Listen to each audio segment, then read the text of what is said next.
Hello, I'm Antony Wordsworth, and I'm going to read to you about the poet's brother John, who was the master of the Abergavenny, which was a sailing ship that came to a very unfortunate end.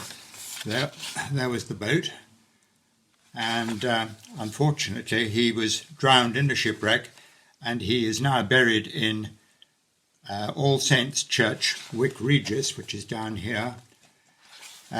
And there's rather a sad poem that the poet wrote about his brother's demise.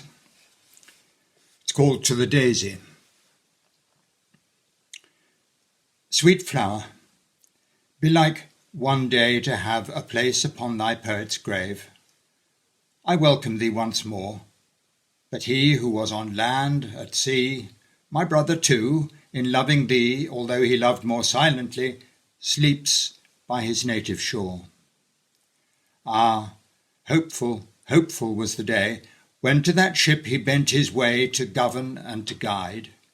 His wish was gained. A little time would bring him back in manhood's prime, and free for life these hills to climb, with all his wants supplied. And full of hope, day followed day, while that stout ship at anchor lay beside the shores of white. The May had then made all things green, and floating there in pomp serene, that ship was goodly to be seen, his pride and his delight. Yet then, when called ashore, he sought the tender peace of rural thought, in mood than happy mood. To your abodes, bright daily flowers, he then would steal at leisure hours, and loved you, glittering in your bowers, a starry multitude.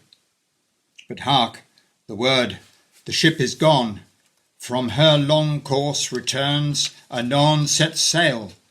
In season due, once more on English earth they stand, but when a third time from the land they parted, sorrow was at hand for him and for his crew. Ill-fated vessel, ghastly shock, at length delivered from the rock, the deep she hath regained.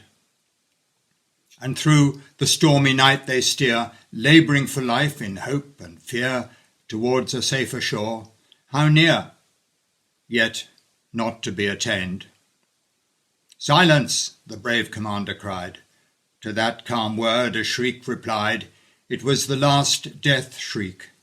A few, my soul oft sees that sight, survive upon the tall mast's height. But one dear remnant of the night, for him in vain I seek. 6 weeks beneath the moving sea, he lay in slumber quietly, unforced by wind or wave to quit the ship for which he died, all claims of duty satisfied.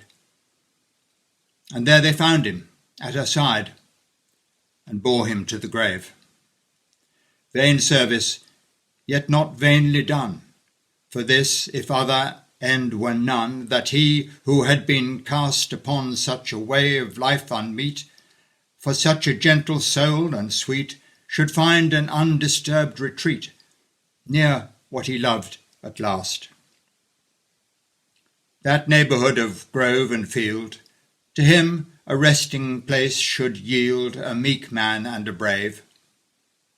The birds shall sing, and ocean make a mournful murmur for his sake, and thou, sweet flower, shalt sleep and wake upon his senseless grave.